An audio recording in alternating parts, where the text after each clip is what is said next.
This is The Stuff Dreams Are Made Of. I'm writer-collector Ryan Condal. And I'm writer-collector Dave Mandel, and you're listening to the original movie prop collecting podcast brought to you by Heritage Auctions, HA.com.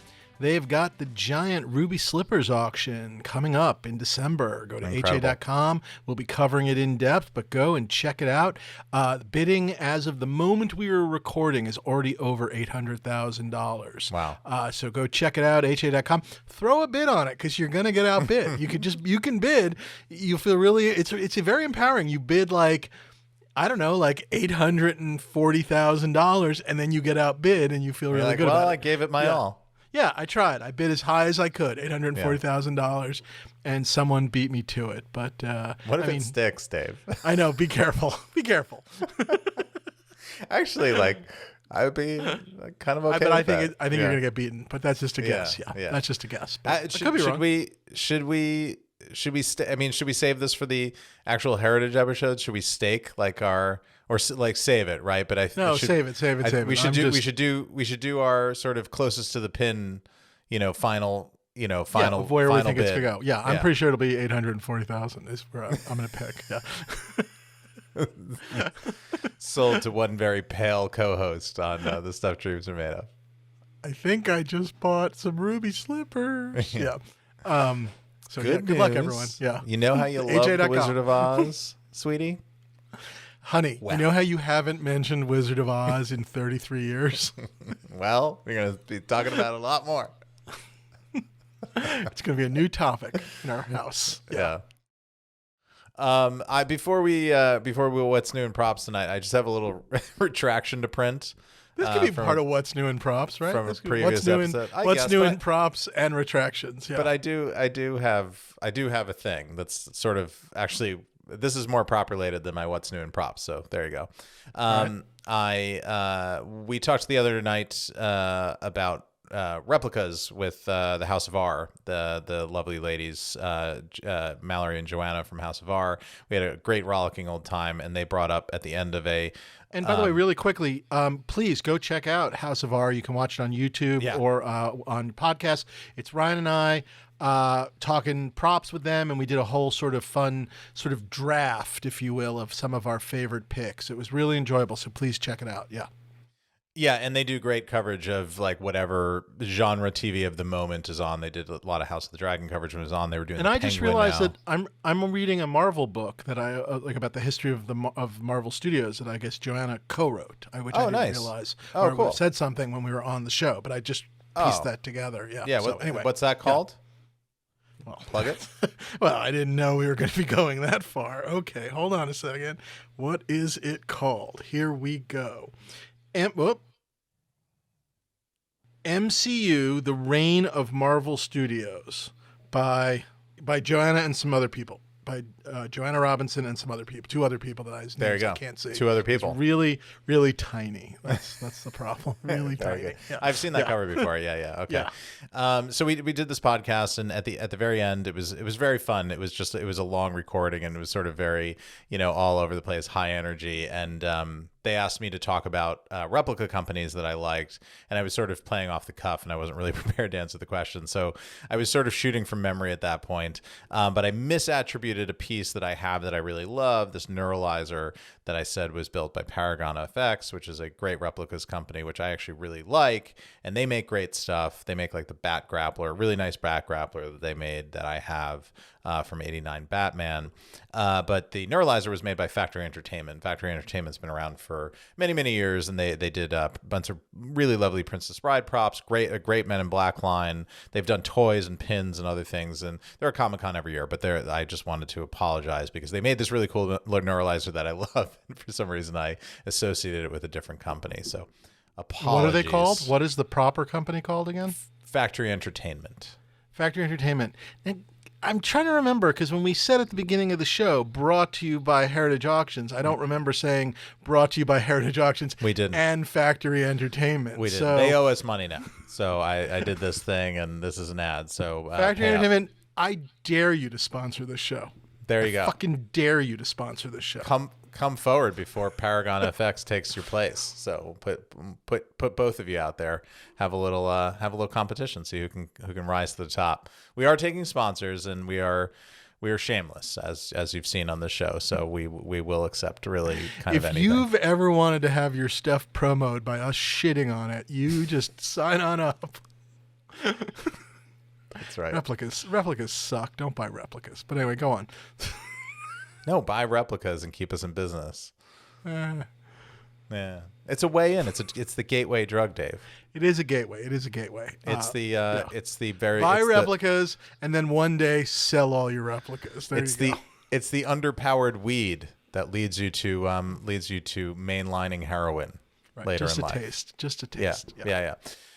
So what's new in props, Dave? What's new in props? I had a very lovely visitor over at my house. Star Trek collector extraordinaire Don Hillenbrand came over. You can check out his website, The Wrath of Don, where he talks a lot about great name. Star Trek props. Yes, excellent name. And Don helps out with prop authentication, I believe, for some of the various auction houses when it comes to Star Trek stuff. He did a couple of great videos about the phaser and the communicator that recently sold, which you can also check out online. Brought to you by Heritage at Julian's. Anyway, he came over and we pulled out a whole bunch of like my Star Trek stuff, and Rob Klein was over. It was a big Star Trek sort of show and tell, I guess, basically. And the one really exciting thing was we pulled out, I have a maroon Spock costume that we knew was definitely from one of the later movies, 100%. And we thought it might be from Khan as well. There are different materials, certain stitching things and whatnot. And Don is quite stitching. Good. We have to make a look at the stitching T-shirt. Is that become a thing yet? I think the so. stitching Absolutely, T-shirt. Yeah. You just wait for my next preview. There's going to be look at the stitching on things with no stitching, like hard metal objects, Thor and hammers. swords. Yeah, exactly. Look at the stitching on this laser gun.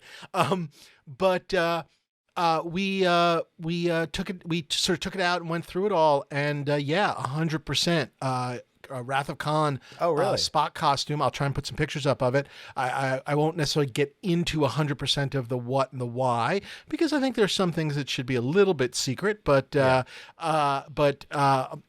come it is forth from, with a costume and we can share the secrets, I would say, right? Yes, exactly. Yeah. Come bring us a costume and we'll figure it all out. Yeah. But it was really matched, cool.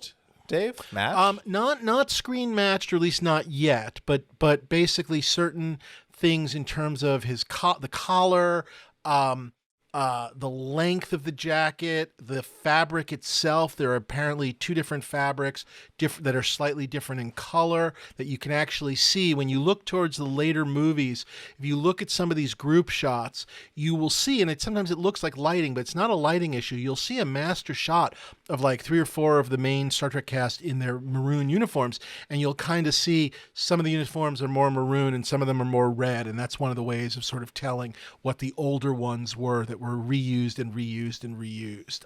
That's cool. It sort of speaks to the history of the Star Trek movie franchise in terms of reusing stuff over and over again, but it was very exciting to sort of end up with a full Spock. Basically everything except I need a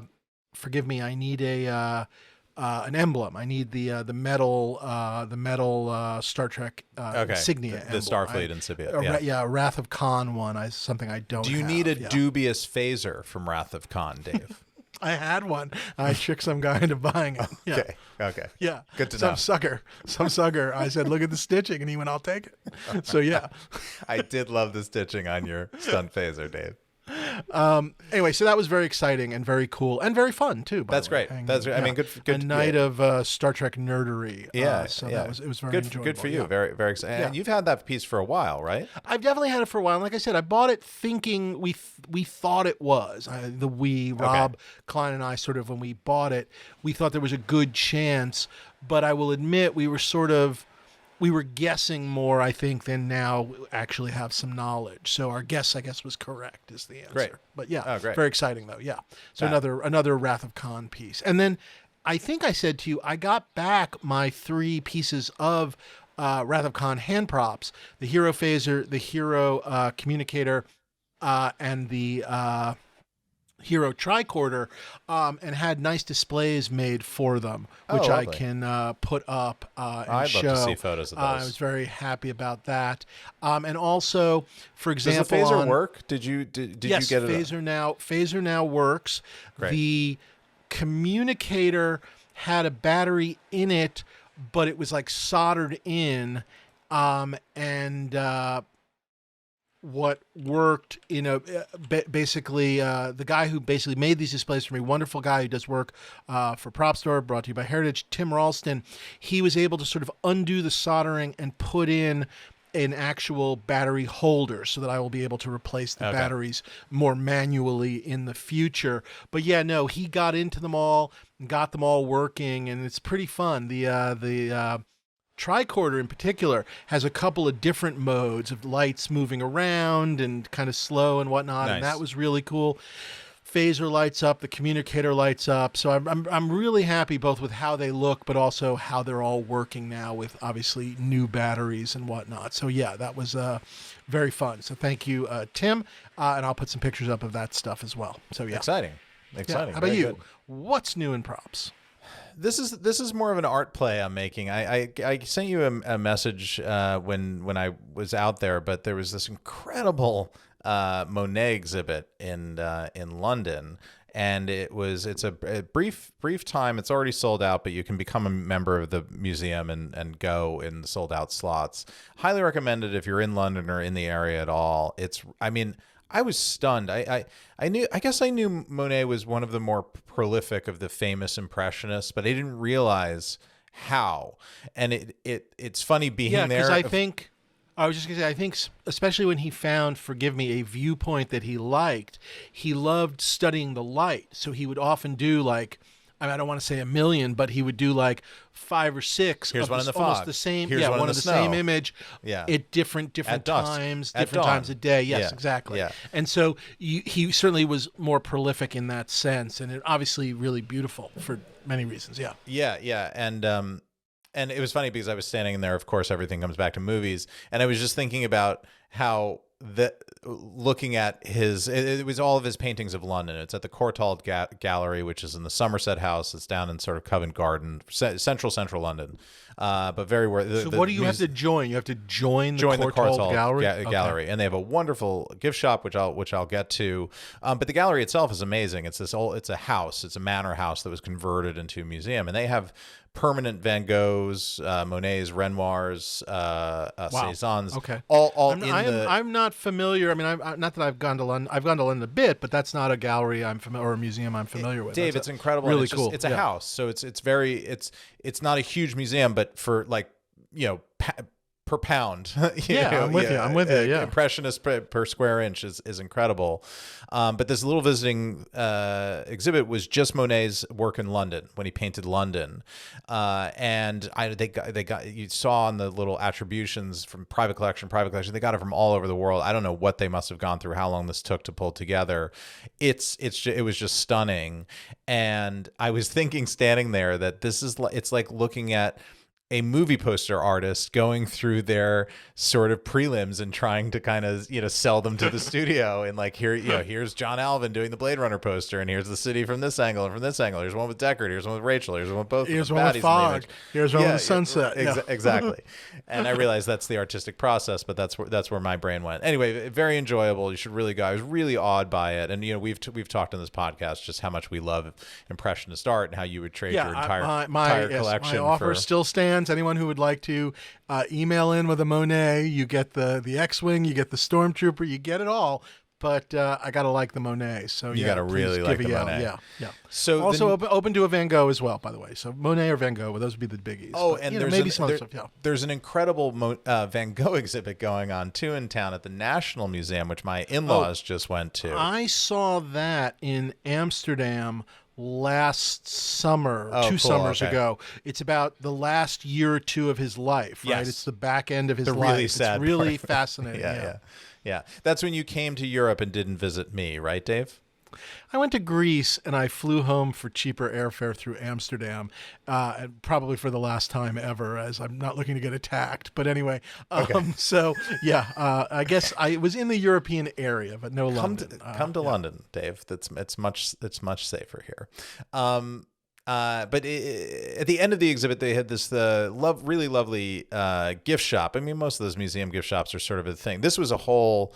They had like furnishings, and it was really kind of well thought out and well made stuff. It wasn't just kind of tchotchkes. And one of the things they were offering was this really, really high end print of one of the famous, like, cool. Monet looking across the Thames at the Houses of Parliament at either sunrise or sunset, but it's one where the red sun is sort of showing through the London smog, reflecting on the water of the Thames River. However they did, whatever, it's a print, but however they did the printing process, it has like oil texture on it. It's really incredible, and it wasn't cheap. But one day we're going to look back fondly, hopefully, on our experience in London. We love the Impressionist arts. Anyway, so I bought this thing, and I'm now going to go and get it framed. And I have a question for you, Dave, which is with your and I'll ask the framer as well. But do you frame that thing like an oil, or do you put it under glass to protect the print? Oh, that's interesting. I see what you mean. I guess, I'll be honest, I don't know enough about what it is, what the material is. So my instinct, rightly or wrongly, is to put it under glass, but I don't know, Yeah, that's my thinking is you probably have to do that. Although, wouldn't it be great to have it out there? Right, but then I'm also doing display it, yeah. If it's out there, are you kind of sort of doing the I have a Monet, but I don't, and isn't that kind of shitty? So maybe it's better to put it in a modern gallery frame. So it is just and make a it not print. Look like it doesn't, like, for example, on the bottom, it doesn't say the name of the museum. It's not an ad for. Okay, gotcha. No, gotcha. It has Monet's signature. I mean, if you so get really close to it, if you will, it is a replica. It is one of who's our new sponsor? Yes, Paragon FX. Paragon FX. It's a Factory Monet. Entertainment. Yeah, Factory Entertainment. I don't know, whatever. It's a Factory Entertainment. Dare Monet you print. to, and Monet, I dare you to sponsor us as well. That's right. There you go. Or the gallery, whatever. Or the Courtauld Gallery. Yeah, Courtauld Gallery. I dare you. Yeah. Anyway, it's lovely. Very cool, if you're in London, go check it out. Did they have golf balls, like Monet golf balls? There were no golf balls, but they had these really funny little impressionist crochet characters that they had. These little, they had like big ones and little ones, but there was like Van Gogh with his little Band-Aid on his ear. Oh, I like that. And then there was like, I think it's Renoir's, right? The famous ballerina painting. It's like, is it Renoir? No, the ballerina is Degas. Degas. There, very good. Good. I was testing you, Dave. But it's his ballerina. There are a bunch of Degas in the museum as well. The kids had a great time. Loved the stuff. It was wonderful. Just well laid out where we kept the little ones really entertained for the 45 minutes as we blasted through there and talked about the paintings and all that, but really, really enjoyable. So speaking of French Impressionist painters, we're going to talk tonight about high definition video. And we have I have no transition, but we're very excited. We are running the full gamut on this thing, from art to replicas to high definition video. This is like a stuff dreams are made of like no other. But keep going. It's a catch-all. We have I've been trying to pull this together for a while, and we reached out to Bill Hunt from the Digital Bits. I'm very grateful. He said yes. I've been a fan of his and his really good journalistic work on the art of home video, really since the beginning, since going back to his early blogging about DVD. And now he does some fantastic tracking of the 4K world and what's being put out on physical home media, particularly, and how the restorations are done, and rating and reviewing and keeping track of all the different versions. And he has a Patreon site now. It's a walled site, so if you're a Patreon member, you do get access to special information and all that. But it's a very worthwhile blog outlet for fans of movies in general, especially people that are looking to screen match their stuff. Because we know, as you'll see, we'll talk to him a little bit about just the 4K and what it's done for screen matching is just a huge thing. But It's a maze. Stuff comes out all the time, different Yeah. versions and whatnot. And he is a really wonderful guide, and it was a really fun chat. So yeah. Yeah, and we had this. It went so well that we actually this is our first, I think, real two-parter episode. So this is part one, and then we'll take them through most of the discussion. Then we'll come back next week for part two. But it's a great discussion, and Bill was a really amazing guest. So here you go, Bill Hunt, the Digital Bits, ladies and gentlemen, Mr. Bill Hunt. Woo! Yeah. Thank you. Thank you Welcome, for Bill. having How me. are you?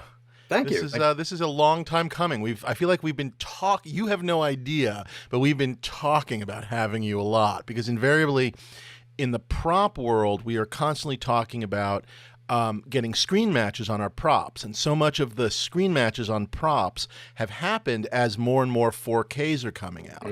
And so then invariably we get into a discussion of what's coming out on 4K, what just came out on 4K, what's already sold out, even though it just came out, et cetera, et cetera, et cetera. And then it has sort of deviated into just sort of like, oh my God, should I buy that one? Should I not buy that one? Whatever. And then invariably, we really need to have Bill Hunt on. We really need to have the Digital Bits guy on, blah, blah, blah, blah, blah. And then invariably Ryan goes, I'm a subscriber. And then I go, I don't care, Ryan. No one cares. It's not that big a deal. It's like, Bill what, $4? cares, Dave. No. It's yeah. It Even keeps us Bill alive. even Bill is sick of it, Ryan. Come on. Anyway, no, welcome. Thank you so much. But that's honestly, we've been 4K is, I don't know if you've ever thought It's a about revolution. it. It's so important just in the world of prop collecting. And I can totally see it. Yeah, I can and totally so see many it. props have been matched because of the 4Ks. So yeah. Yeah, and well, funny. the thing of it is you can see things in the 4K that were never meant to be seen, right? And for purposes of prop identification, I can imagine that's pretty useful. It's exciting, yeah. It's funny because my best example is I bought my Stormtrooper helmet, which is sort of vaguely back there, at auction. And between me winning the hammer and them shipping it to me, Disney released all the 4Ks of the original Star Wars trilogy, and the auction house was then able to retroactively match my helmet. So it was listed as it was a good helmet. They knew that, but they didn't know exactly which one it was in the catalog. So by the time I held my helmet in my hands, I knew exactly which one it was. Based on this tiny little chevron stripes on the chin. There's one stripe that's like double the width, and you can't see it until you get into that insane level of detail. So the auction house was both happy and sad. Right. At the same Instantly time. 4K times 20 up in value, basically. Yeah, right, more exactly. or less, just off the match. So yeah, pretty good. I want to ask this question because I have a lot of questions, and I want to end with help me, because I never know what to buy, and when I get them, This is good. That's and a good idea. I get them and I hate them because of what they've done, which I want to talk about, like how things become 4K. But more importantly, because I know nothing here other than that you exist, how did you find yourself as the Digital Bits guy? How did you find yourself as a Moses of the 4K digital age, leading us through the Sinai of like what's coming out? What's your background? How did you get here? Because I think our audience will be curious about that. Yeah, well, it's interesting. So I didn't know what I wanted to do when I started college. I thought I was going to be a journalist, right? So I went 1 year of college in Minnesota, thinking I would be a broadcast journalist. And were you thinking some connection, like when you say journalist, like entertainment journalist, like connected to the movie industry, or not necessarily? No, I think just straight up journalism. Just journalists, yep. Yeah, Mm-hmm. and what happened was I got through that first year and thought, oh my God, I'm paying for my own college, right? So I have no idea. At the end of it, I was like, I've been taking all kinds of different classes in astronomy and all kinds of things, and I liked it all, and I had no idea what I wanted to do. So I thought, okay, I better stop. Take a break. So I took a year off and then met my wife in that intervening year. And she was at McAllister College in Minneapolis, and she wanted to go to a different college. So we started looking around, and it turned out the University of Wisconsin in Madison has a great film program. And I've always been a film fan. It's film theory, right? So it's film theory, film analysis, that kind of thing. But it was fantastic. And she wanted to go there too. And we could get in-state tuition, basically reciprocity. So we went there, and so I studied film. That was my major at Com Arts major at the University of Wisconsin in Madison. And then while I was studying, the first job I had was I was a projectionist in the film department. So before I was even a film student, I was the guy in the booth showing like Seven Samurai and Once Upon a Time in the West. My first experience of those films was as the projectionist. And I Wow. nearly like missed, I don't know how many reel changes because I was so engrossed in the movie. Um, and then but I also had a work study job as a producer, a video producer for the Department of Education, directing, educational material and Sure. telecourses and that translated after graduation to a job in Minneapolis as a video producer. So working for corporate stuff, shooting entertainment things. We worked with the NFL and the Minnesota Twins and I went all over the country doing big video wall displays at conventions. And that brought me to California. And when we landed in California, I thought, okay, well, Hollywood's here. This is a natural like avenue. And so I did a few things kind of in and around the industry for a few years. And then because I was working in video, when DVD was being developed, I was already a Laserdisc fan. I did a little bit of Sure. writing for Widescreen Review magazine. But when DVD was being developed, I was able to follow all of those developments before they were even public, right? And so then when DVD launched, and it launched in, I want to say November 1996 in Japan, and then in March of Okay. the following year here in the US. But I started a little personal Earthlink page, and I would call up the studios, people I knew at the studios, and said, "Hey, what are you working on?" And they would tell me everything. They would literally tell me everything. There were no secrets. They just told me everything. And I would put that on my little Earthlink page, and I would have a little email newsletter that people started subscribing to. And within a month, Earthlink called and said, "You're just getting way too much traffic, man. You need to do this as a business. You need to buy a website, buy a domain name, and like actually do it." And so I literally just fell into it. And when I So, started, literally kind of an accident in a great way. Yeah. complete accident. If you told me a Wow. month before I started a website that I would spend the next 30 years basically as the editor of a website, I would have thought you were crazy. I had no idea how to do any of that stuff when I just learned how to do it. But 3 or 4 months in, the traffic was crazy, and my readers were at the time were because nobody was covering this. None of the Right. trades, none of the major publications. There was just literally nobody. So my readers were like Frank Darabont and Ridley Scott and James Cameron and all the studio executives, Warren Lieberfarb, like all these people who were like really embedded and invested in DVD at the time. And so yeah, so it's crazy. It just took off, and then within 3 months of that, I got a call Sorry, just because I'm curious, I'm trying to remember myself. When like DVDs hit America, what were the early first, like, this is the one you have to buy, if you can remember at all? Like, oh what were the yeah. early big ones? You know what I mean? Yeah, well, I can tell you that the two that I bought day one were Blade Runner and Tim Burton's Batman. Those were two of the big ones that came out right away It's day one. funny, here in LA, I Wow. feel like if you went into the Best Buy, they had the Batman playing like in on all their TVs constantly to try and show you why, something was like, you need to buy this. Yeah. Yep. No, go on. Yeah. Yep, that's Cool. exactly right. And then I Yeah. think within a year, they Tomorrow Never Dies. I want to say one of the Bond movies Okay. came out, and it was also kind of one of the early real special editions that had a lot of content. And yeah, it just took off. And the funny thing is in those early year or two, I would talk to studio executives, and they would go, "Yeah, we just don't know. DVD. This might just be like a glorified Laserdisc, like a better, but a niche product." But I had worked at Musicland when CDs dropped, right? When CDs first appeared, and was it '93? I think when they really started to, or no, it was earlier than that even. Um, and I would see people come in, on Tuesday and drop $1,200, $2,000 buying every disc that came out that day. And so I just thought, okay, if you can ever put movies on this same size disc that people already love, it'll be huge. And sure enough, it just completely took over the world. Yeah, and in a way that, unfortunately, I think Blu-ray and then 4K, and also going back to Laserdisc, never did. Yeah. DVD actually changed the economics of the film business, because of that level of consumer adoption and the widespread. The fact that Netflix didn't exist, there was no streaming. There was, if you Yep. wanted to see a movie that was no longer in the theater, DVD was your best and cheapest option for doing that. So I'll stick with my Laserdisc player and my Betamax. Thank you very much. Outstanding. I've still got those as well. The thing people don't realize is one of the reasons that DVD took off, in addition to the fact that people were already familiar with the disc, the format of disc, is 9/11 happened. You know, and when 9/11 happened, a lot of people who might otherwise have Mm. traveled stayed home and built home theaters or bought DVD. And it also coincided with the rise of Amazon, right? So, and Mm. obviously Netflix as well. But, you know, with Amazon, just one click away, you could get any movie in the world that you wanted to see. So you're saying Jeff Bezos planned 9/11? Jesus Christ! You heard it here. You heard it here first on the Stuff Dreams Are Made Of.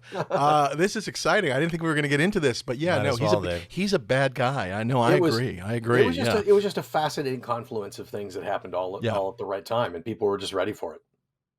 It was interesting. I mean, obviously, you know, we always joke on the show about the, you know, pick any title, especially the great titles, and you sort of think back on how many versions of them you've owned. Oh, Do you know what I God, mean? yeah. And I'm sure you're kind of the same. And in Right. most cases, you know, sometimes there were at least two VHS copies, because there was usually a first one and then a letterbox. There was often a laser disc if you were lucky enough. Then there was often a first DVD, then a better like special edition DVD, then a Blu-ray, then sometimes a special edition Blu-ray, and then, you know, and you just kind of go, wow, which not to whatever. And I was curious on your take on this. You know, it's funny because these things come out and they sell out, you know, and we see things in shortages and whatnot. And, you know, and yet they've really kind of killed that revenue stream. I mean, this is something we talk about.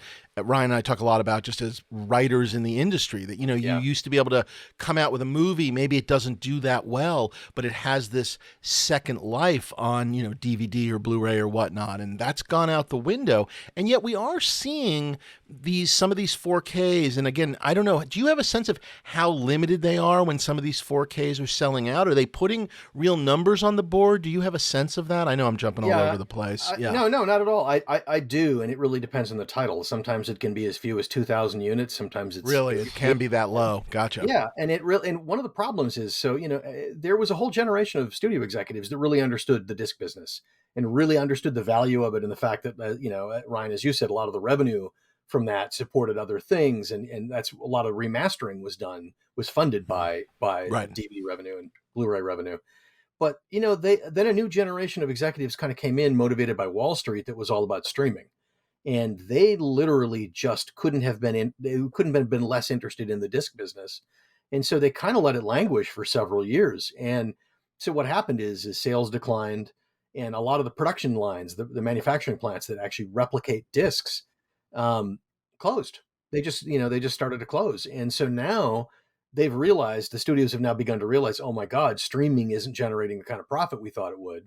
And so they all want to kind of pivot, have one foot back in the disc business again, but they've starved that infrastructure so much that now, you know, studios struggle to. I mean, one of the reasons there are sellouts so often now of these big titles is because they can't literally can't make enough to meet demand. And, you know, so they'll do like a 10,000 unit run, and then it'll just sell out for months, and then it won't be till like several months later that more are available in stores Right. again. The second 10,000. Oh. Well, these days, I mean, what is a mega bestseller? Is it 100,000? Or is no, that I pipe don't dream? think I don't think it's even that. I think that's a pipe dream. Yeah, but I mean, a big you know, Dune did very well. Yeah. Dune Part 2, Top Gun Maverick, I think, was one of the biggest sellers of the last couple of years. But yeah, it's not anywhere near what it once was. And of course, you have to remember that 4K is like maybe 20% of the market at best now. Sure. It's Yeah, still 'cause that's Blu-ray. very And actually niche home theater people. niche. And the reality is DVD is still around the world the biggest selling format. Yeah. Yeah, it's funny. I mean, you know, we Dave and I talk about this. We lament this sort of as writers every once in a while. But you know, part of what used to be, now it's not. Now it's just, you know, found money instead of something that you actually, you know, plan your year around or whatever. But you know, writer residuals used to be so tied to, especially on the movie side. If you had a movie got made that was a studio movie in the DVD era, you would make more money in most cases on the home video sales than you did writing the movie, and then the production bonus that you got, and now, you know, forget it. I mean, I will make more on 2014's Dwayne Johnson smash blockbuster Hercules in residuals than I ever will see from from House of the Dragon. Yeah. Because, and that's 10 years. It's literally 10 years to the day, because Hercules came out in the summer of 2014, and it's just it's totally changed. It's totally changed the the way that's done, and that's affected. I'm as much as that's affected creatives, that's a representation of how little is selling, because we always make pennies on the dollar compared to what the studio is doing. So if it's that different for us, then it's changed the studio economics in a huge way. I mean, the one thing I was just going to go back and say is DVD was so essential, just kind of making this about our stupid collecting. DVD was so essential for prop collectors simply because of the freeze frame.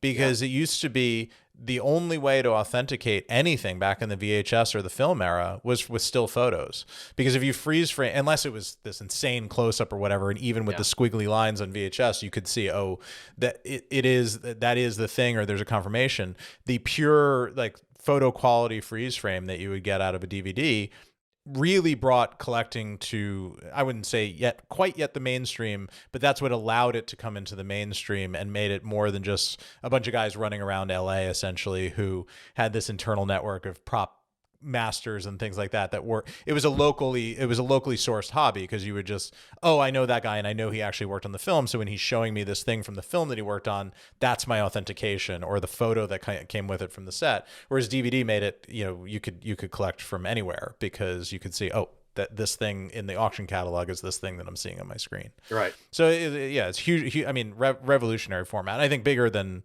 VHS was big because it brought home video home, but I think DVD was even bigger in terms of what it wrought for film fans and for the business as a whole. And also just a generation of filmmakers who learned their craft by watching DVD special editions, right? Sure. Yeah. When it's funny, extra features. Yeah.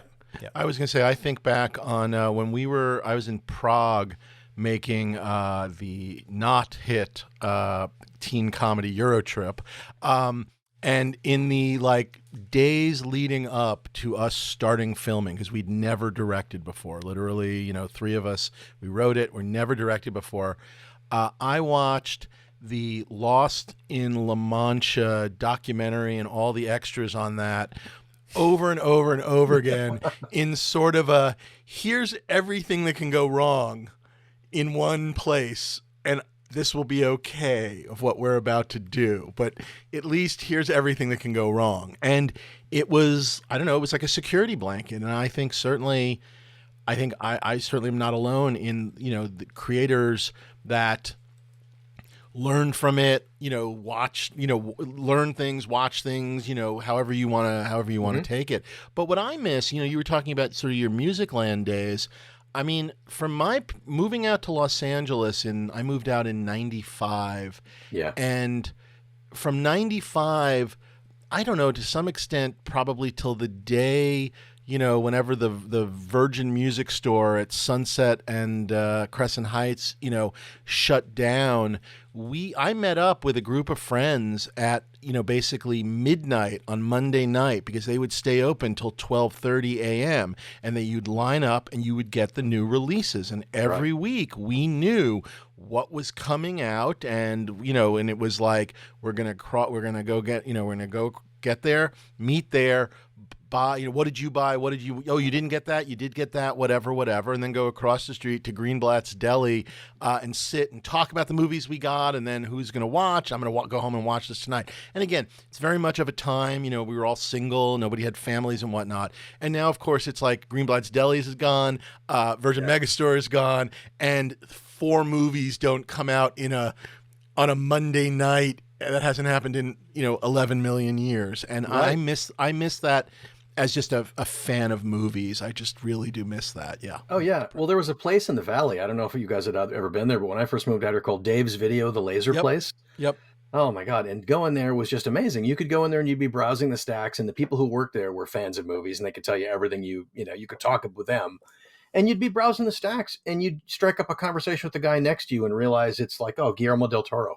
Right. It was just like people would hang out and there was no airs about it, and they would just share their love of it. And it was a real community thing that is, there's still community online, but it's not anywhere near that sort of tactile, living, breathing, in the room Yeah. thing it used to be. But I will say, as a as a person, and we were talking about this a little offline, Bill, but I got more obsessed with it actually in the advent of HD. And I look, I bought DVDs, I bought them regularly as they came out. But I think my film purism really kicked in when I saw the jump from DVD quality to Blu-ray quality, because at that point I had an HD television, and I was watching. I remember the first thing I ever saw on an my HD television when I first bought it was the newest episode of The Sopranos, and I could not believe it. I mean, I described it as, it's like your vision was going bad for years and years and years, and you didn't realize it because it was so slow. And then you got a pair of proper prescription glasses, and it was like putting on the glasses for the first time. And then you just looked at your DVDs, and it's like, well, when are they going to catch the movies up to what's going on television here? Yeah. And so Blu-ray was, and that's the I was aware of your site going back to reading blog movie news, Ain't It Cool News, and all that. I think it was all part of that same cycle, but where I started clicking on your website probably every day was back in the Blu-ray era, when everything was being upgraded. And when are we going to get, the top 25 favorite films, and when is Aliens coming? And those stragglers that took years, and Conan the Barbarian took years and years and years to come out. And there was still that thing that they would do where they would come out with the new Blu-ray, but on the site you would sometimes say, like, because I remember clicking on this too, like you'd kind of go, but sit tight, in 6 months the other one is coming, like the better version. Edition. Don't get this one, special edition's coming, or whatever they used to call it. Which was maddening and wonderful. And well, and that's an interesting thing, is I pushed really hard when talking to a lot of the studio executives to say, listen, just tell me when you're doing that. Just tell me, because there are lots of people who will buy the basic version, who don't need all the bells and whistles. But it's a good thing for the community to let the diehard fans know that if you just are a little patient, there's a really great version coming. And I think it was double dip. Yeah, I think it was a New Line in the Lord of the Rings that really was good about that. That, like, the executives, those are so good. The executives would say, listen, we're putting out the theatrical version now, and it's kind of basic, but give it a year, and we're already working on the more elaborate version, and that's going to be fantastic. And people, I think, appreciated that kind of information. And at the time, there were studio executives who knew that it was important to tell people that kind of thing. And that was so fun, because we're so many, all the people listening to this podcast, all the people recording this podcast, certainly massive Lord of the Rings fan. That's what was so fun about those releases, is because you would get to celebrate, like, the release of the Two Towers the theatrical release of the Two Towers, with the special edition of Fellowship had just come out, so you could watch all the missing stuff. Yeah, they were timed. Yes. And then as sad as you were after Return of the King came out in the theater, because it was all over in this great 3-year run of Lord of the Rings movie every Christmas, but then a year later you would get the special edition, the director's cut, whatever he was calling them at the time. I think just the special edition. Yeah. And to me, in the Return of the King special edition is the most essential, I think, of the three, because the theatrical movie, there are things that are just missing and don't really work. And then when you see it all together as Jackson intended it, the 4-hour opus, it all sort of made sense. But those were great times. And those DVDs in themselves were revolutionary, because that was more extra feature. It was the first, I forget, correct me if I'm wrong, Bill, but that felt like the first time where a filmmaker actually sat down and made a series of films with the DVD in mind. So he was not only making the movies, but knew he could make theatrical versions, make different versions that people would be more patient to sit through, and studios would actually release on DVD, that they wouldn't do the 4-hour version in the theater.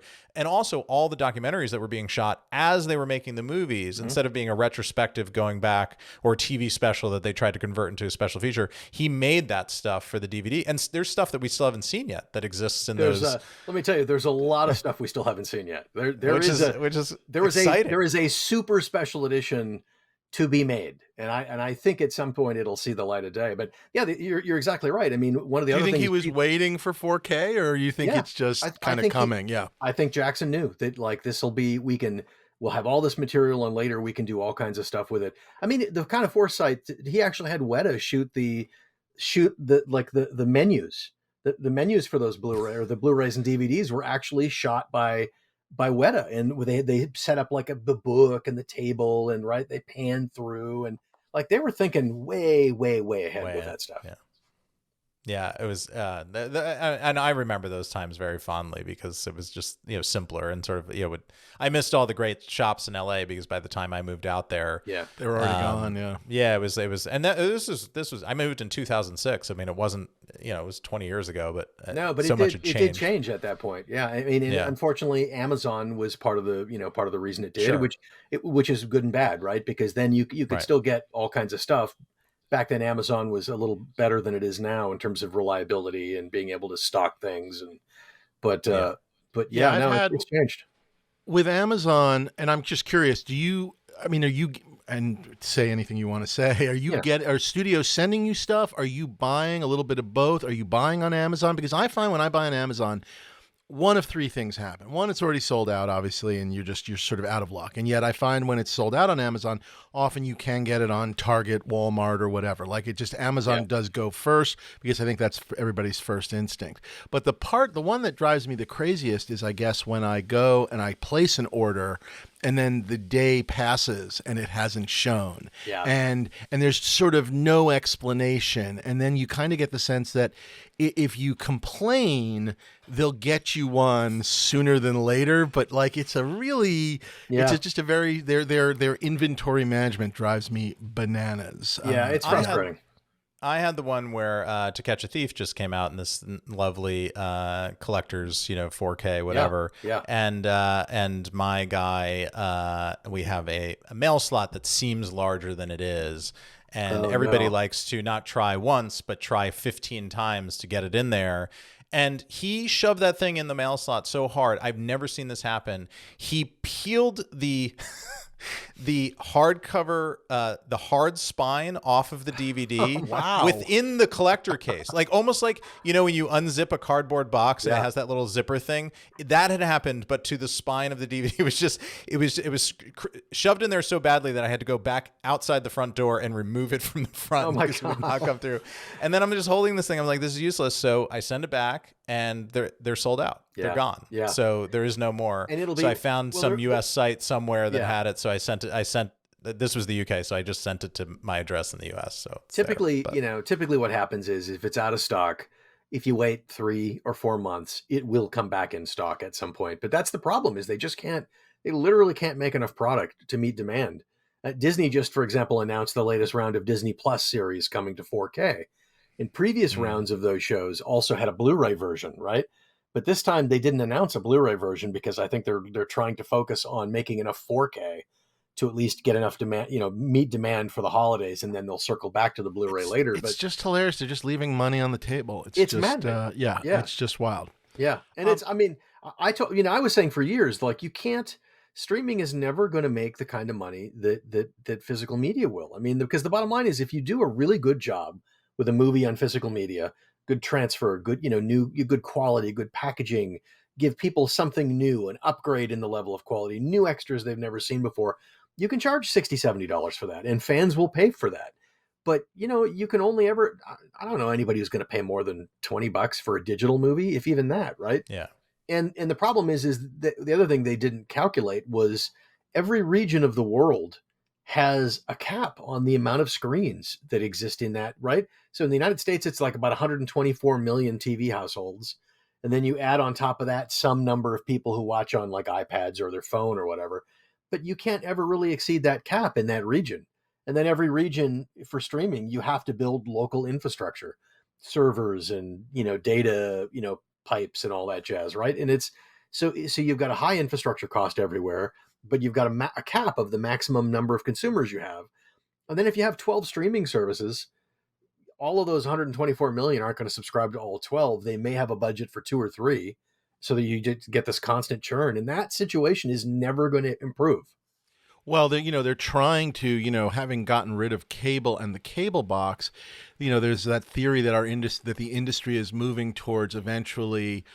I don't know if it'll be everybody, maybe it'll be everybody but Netflix. But even Netflix seems to be willing to bundle a bit where you'll go to like something and you'll pay X, and that X will give you all the streaming for a number, but even that number is still significantly lower than people used to pay for cable, which still means revenues are off. Anyway, who the hell Which means knows? that this the same thing where they just invented cable again. Yeah. It's like, back Yeah. you go, and that's And it's like, and they had this market that was clicking. They had this perfect system that was clicking of the theatrical window, and then cable and broadcast, and then the DVD window, 4 months later, 5 months later, and it was working. And they just, I don't think this is crazy. I mean, I have no proof, but I believe it's a little chicken and the egg, because obviously they kind of killed theatrical because of streaming.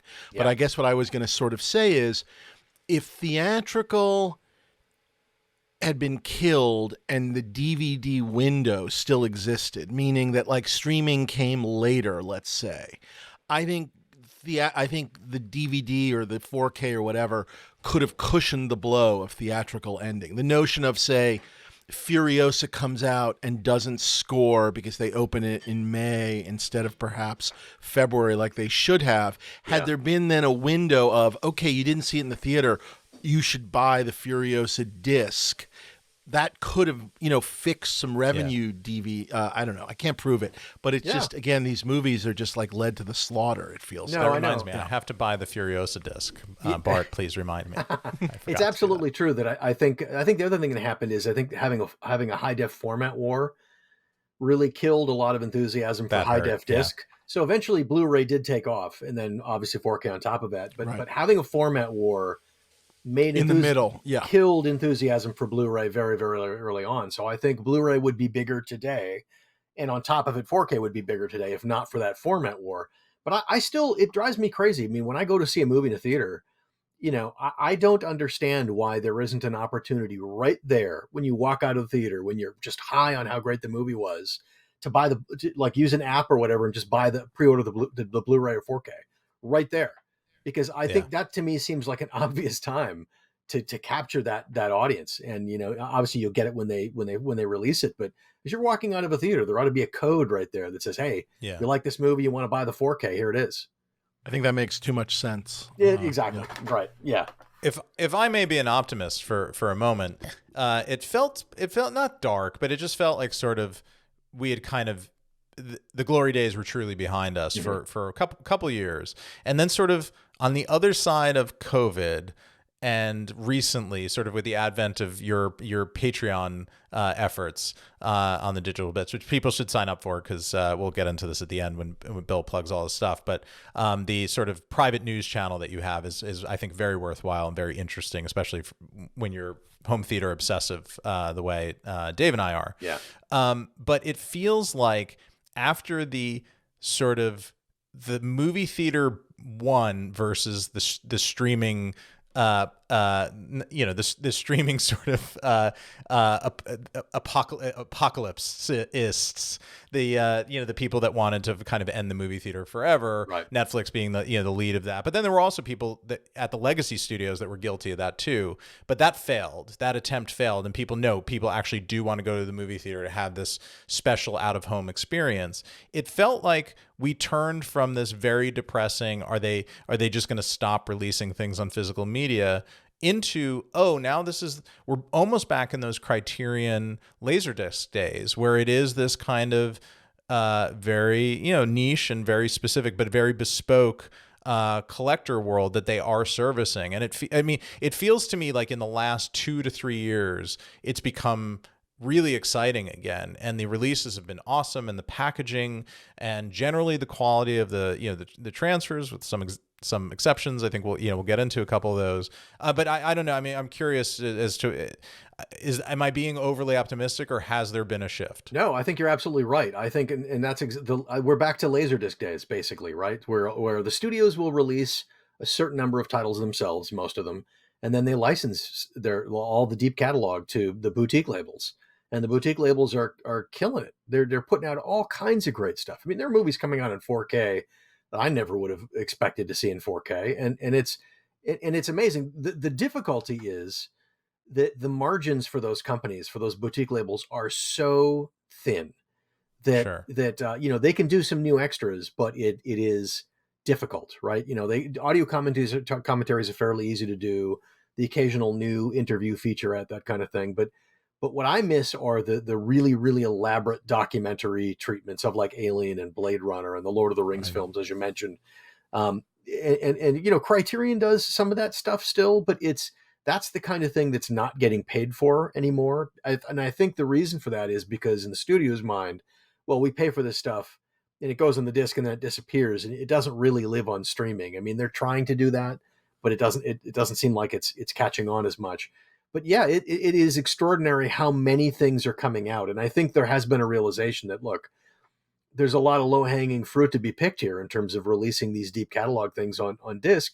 And again, we're back to a place now where a lot of the boutique labels are helping to pay for the restorations.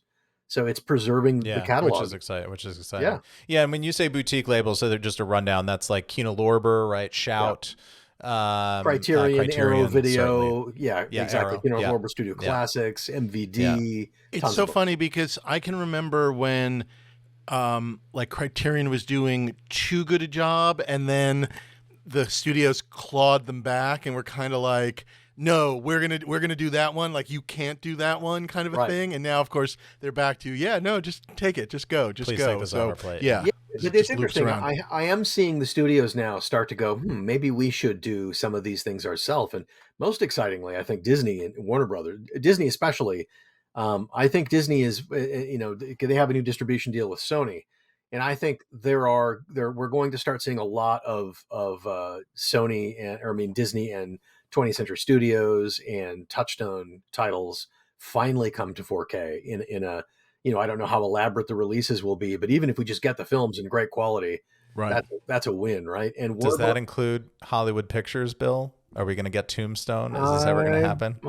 I believe it includes Hollywood Pictures, and I got to tell you, I push for oh man, behind the scenes, I Yeah. push for Tombstone so often. Every time I talk to somebody from Disney, I push for Tombstone and Open Range, Open Range, yeah. and The Rock, and you know a number of those movies, and then you know Is The Rock not on 4K? it's not on 4K, yeah. Oh, I didn't realize that. And I then didn't from realize 20th Century Studios, I mean, like I'd kill to have the Kingdom of Heaven director's cut, Master and Commander. Yeah. Oh And, God, I would love Master and Commander. That would look so good. Such great films. And I think, yes, I think there's a very, very good chance. I can tell you that I just found out recently, flipping over to Warner Brothers, I just found out recently that The Right Stuff is coming. Oh to wow! 4K. Oh, that's cool. Yeah, so there are, and obviously Amadeus is coming, and Constantine, and Warner Brothers has got some good stuff coming in the next couple of years. I mean, while we're on the topic, I mean, what is coming down the pike that is either known about or rumored enough that it's kind of confirmed news? I mean, I know we've been waiting for like the Tarantino library, you know, writ large. I just saw actually Inglourious Bastards just got announced by, was it Arrow? Arrow. I think it's Arrow. Yeah, licensed it, and hopefully, and I'm told they have a new transfer, so it might be better than what Universal released themselves. And I can tell you that the Tarantino stuff is coming. It's coming from Lionsgate. They're working hard on it, and it's definitely next year. And it just they're working on some very, very cool stuff. And I'm Are really we excited. getting the whole bloody affair? Or are they going to finally do Kill Bill as one? The intention is to do both versions, so the theatrical version, and then to do the whole bloody affair. Yeah. So that's pretty great. Do you remember when Once Upon a Time in Hollywood came out? Mm-hmm. There was some story or rumor or something about like the movie was coming out, but then he had shot so much there was going to be 10 episodes of like a Netflix show. Do you remember any kind of crazy thing like that? Yeah. So where's all that? Where are my 10 episodes? Yeah. I mean, that's a possibility. I mean, that's the thing. Yeah. That's a Sony film, right? So you just never know. Like right. Even Sony is doing more with their 4K, right? I mean, they're putting out a lot of really deep classics and stuff in 4K. So yeah, I think a lot of things are going to become popular or possible. I think next year in particular is going to be a real breakthrough year for 4K. I think we're finally going to get a lot of those great, like Tron and Tron Legacy are coming, right, from Disney. Yeah. I mean, they're finally dipping into that level of catalog title, and it's not just that Disney themselves has the intention to do more of those catalog titles, but they are starting to license their titles out to third-party boutique labels, and that could be a real gold mine. I mean, it really could be, because Disney, more than perhaps any other studio, has a fan base that, like, nobody ever sits down and goes, you know what I'm in the mood for tonight? A Warner Brothers movie. Or should we watch a Sony or a Paramount? Nobody thinks like that. No. But Disney, as a brand name, still kind of has both the following and kind of like, I want a Disney movie. And it seems like their fans, certainly if they did start doing interesting documentaries or extras, whatever you want to call it, that there's, I mean, if people are going to buy every goddamn pin in the world from the Disneyland park, they'll buy, a 4K with, whatever extras it has on it. And my God, stick a pin in the case, and then there's, double the reason to buy it. But that's the part I've just never understood. Like, to me, it's a money sitting there. You just have to do the work. Oh, 100%. I mean, there's a beautiful new transfer of 20,000 Leagues Under the Sea. And it's like, why isn't that in 4K? Why isn't that on Disney Plus, for that matter? Like, it is, and I think sometimes it really comes down to the fact that a lot of the sort of new generation of studio executives isn't really familiar with the catalog. Like, I can't tell you how many times I've talked to studio people and said, well, when are you going to do this? And what about this film? What about this film? And they look at you, kind of look at each other and go like, do we own that? Is that ours? It's so funny. I've heard stories like that. Kevin Smith tells a story. He's been trying to get Mallrats, which I guess he finally, or was it Dogma happened, but also he was trying to get but he was also trying to do Mallrats, and he kept talking, I think it was Universal, and he would have these conversations like, did we own that? Is that us? And you just go, oh my Lord. Yeah. Anyway. It really is a thing. And it's like, there is so much money to be made if the studios would really just invest and put this stuff out. I really think they could revitalize physical media if they really went all in and increased production capacity and charged a reasonable price, and you could really revive the whole disc business once again if they wanted to. All right, we're gonna cut it right there. That's the end of part 1. Stay tuned, everybody, and sit on the edge of your seat. Part 2. More 4K discs you can buy. It's basically, you have to close your Amazon shopping basket right now, order what you've already written down, and then come back next week and order more, because that's basically what this is. Yeah. In fairness, I mean, I think this is the cheapest stuff we've ever peddled to this audience, right? No, by the way, I'm talking about myself. It's just like, I'm ordering so many discs that, and yet I rarely put them in. But anyway, I own them, so that's a good thing. That's the important thing. Yeah, that's important that I own them and that they're here for my heirs to sort through later. So that's what's important. More anger coming your way. That's the end of part 1. We'll see you next week for part 2.